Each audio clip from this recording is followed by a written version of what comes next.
right, guys, this is Norval Central coming back at you with another YouTube video. I won't take too much of your time out of a busy Thursday, but I wanted to kind of talk about the early signing period and what happened yesterday, kind of my thoughts on the situation going by position. And also, if you haven't already, I did write an article in fifth quarter just kind of describing my grades and what I thought about the class and everything like that. If you want to go check that out, I'll leave the link at the bottom of the description so that you can go check that out. Otherwise, let's go ahead and get straight into it. Florida State, they actually finished number 17th in the country. And there's a couple other guys that they're still trying to go after. So this rank isn't completely done. Composite rank in terms of recruiting class, they're ranked 20th in the country. Now, at the quarterback position, they have their guy that they wanted in Brock Glenn. He actually got demoted to a 3-star, I believe. Was a former Ohio State commit, is a prospect that Mike Norvell and staff have been in communication with for quite some time from the Memphis, Tennessee area.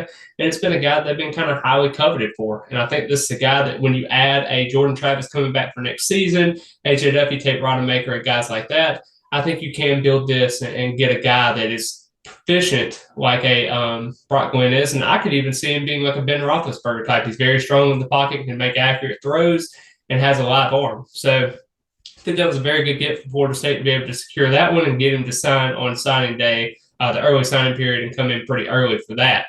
Going over to the running back position, the running back position was already stacked as it is. You got guys like Trey Benson coming back, Trayshawn Ward potentially, and even a Lawrence Stowe as Battles In Collective has already got some of those guys in.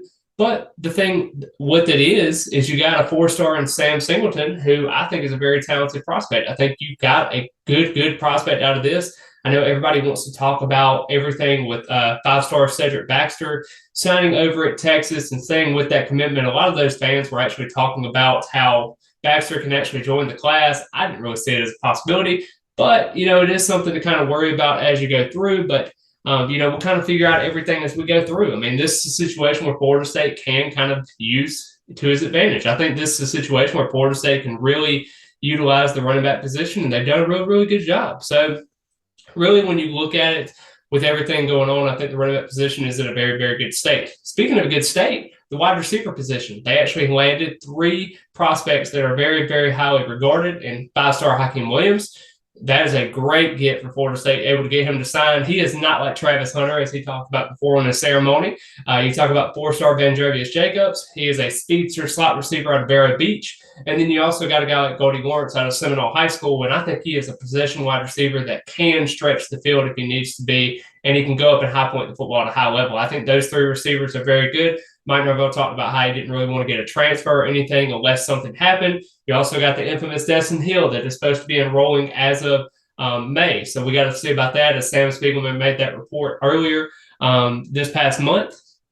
Then you go over to the tight end position. Florida State fans were kind of wondering how the tight end position was going to go, especially with Cam McDonald being out and exceeding his eligibility. You got 2 guys in Jaheim Bell and also Kyler Morlock that is going to be in as transfer portal prospects. They officially signed with Florida State. They are good to go. You got Marquise and Douglas. You got other guys, Jackson West, and all those other options that you have. And I think the tight end room is completely flipped over, and I really like what Florida State's done so far. Speaking of what you really like done so far, Alex Atkins is a fantastic recruiter. If you didn't have Alex Atkins, I don't really know how this recruiting would go with everything. He has gotten 5 prospects so far via the recruiting and transfer portal. Let's go ahead and start off with Lucas Simmons, a 4-star offensive tackle out of Clearwater, originally from Sweden. He was a very good get with Florida State. Violent with his hands, can play offensive tackle and a little bit of guard, but mostly he's going to play tackle at the 6'7", 300-pound prospect that he is. Man, what a building block that you can have on your offensive line. Going over to Christopher Otto, the 3-star out of Key West, I think that's a very interesting pick for Florida State as well, because I think he can move all over the offensive line, specifically at guard and tackle, and it maybe even a little bit of center as well. But I definitely see him playing as a tackle or an interior guy. I think this is a get where Florida State really understands that they can be selective in their offensive line rotation. And I think this is a guy they really wanted. You got a guy like UTEP offensive tackle Jeremiah Byers. I think this is a very good get for Florida State going forward there. This is a guy that's an all-conference kind of guy, started all 13 games last season with UTEP, and it's definitely a need that Florida State needs, especially as Wes Harris kind of recovers from his injury. Got a guy like Casey Roderick. He is a Colorado guy that has been very experienced, was a team captain earlier this year, can be somebody that Florida State can build on. And then last week, Keandre Jones, the offensive guard from Auburn. This is a guy that was the starter from the previous season, but did not start this past season. But he has had experience in collegiate football, especially at a Power 5 level like Auburn. So watch out for him as well. You go in over to the defensive line. You got Lamont Green Jr., defensive end. His father actually played at Florida State. Been a through and through Florida State player from Gulliver Prep in Miami, Florida. Been a guy that Florida State's been on for quite some time. Has been committed ever since, and he has never let that kind of stand still with everything going on. I think you got a tremendous get with Boots. And then you go in over to the other defensive end prospect that we had was Jaden Jones, the JUCO guy that come in. He is actually from Hutchinson Community College, originally from Montgomery, Alabama, and it's a guy that Florida State really liked. They actually visited one of their wide receiver prospects at Hutchinson, ended up going somewhere else. I believe it was Malik Bitson that they're actually looking at, and they looked at Jaden Jones and saw how much physical specimen he was. Man, they fell in love with him really, really quickly. 6'6", 240 pounds, a guy that they can really mold and groom into everything. Now, he did suffer an injury, so that is something you have to watch out for, but Jaden Jones could be something special as we go through. Then you also got the two defensive tackles that we got this past cycle in the transfer portal and also in the recruiting cycle. You got Keith Sampson, the four-star defensive tackle from North Carolina. This is a situation where Florida State was in on him very early. Made sure that NC State was not going to be involved in this one. They really got it done quickly there. Impressive work. I think Odell Haggins would be very, very glad to get him in the class. And then I already talked about Darrell Jackson, the guy that Florida State really, really likes. They were able to get him from Miami, transfer coming over. His mother trying to care for her. I think all thoughts and prayers go out to her, but just very impressive to see that Florida State was able to get that recruitment as well.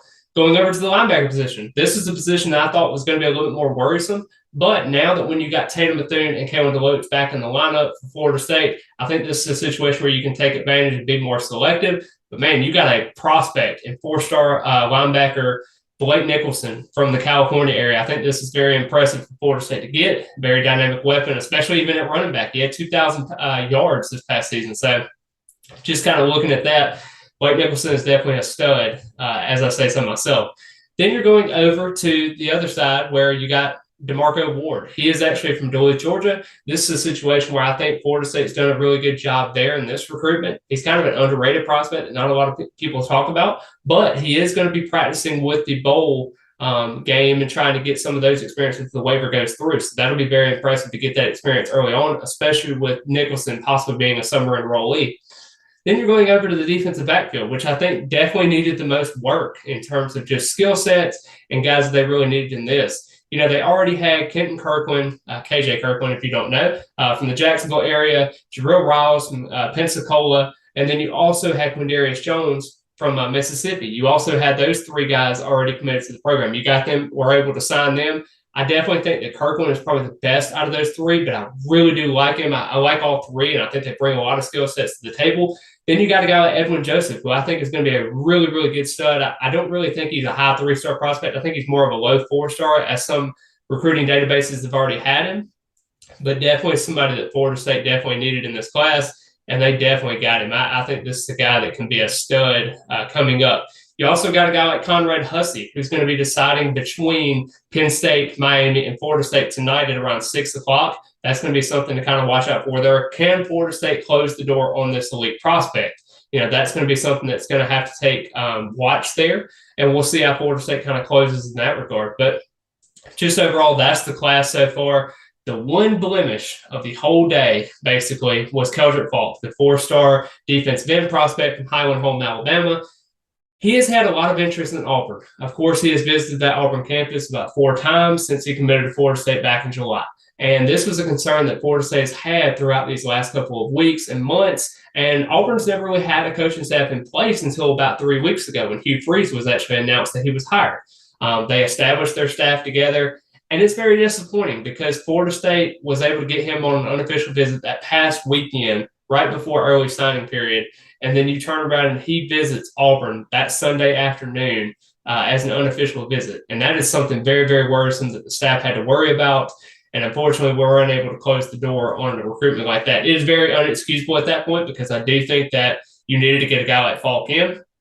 But I do understand it. It's proximity to home. Highland Home, Alabama is about an hour and a half from Auburn. You're looking at Highland Home from Tallahassee. It's about 3.5 hours. So there is a difference in driving distance as well. His mom wanted him to be closer to home. She's very religious. But I can't make all the excuses in the world. I mean, I think they needed to close the deal on this recruitment, and they did not do it. They have to lick their wounds, and I think they have to go back. But I do think with them adding Joseph and Otto to the class, I think those are two needs that you really needed to get.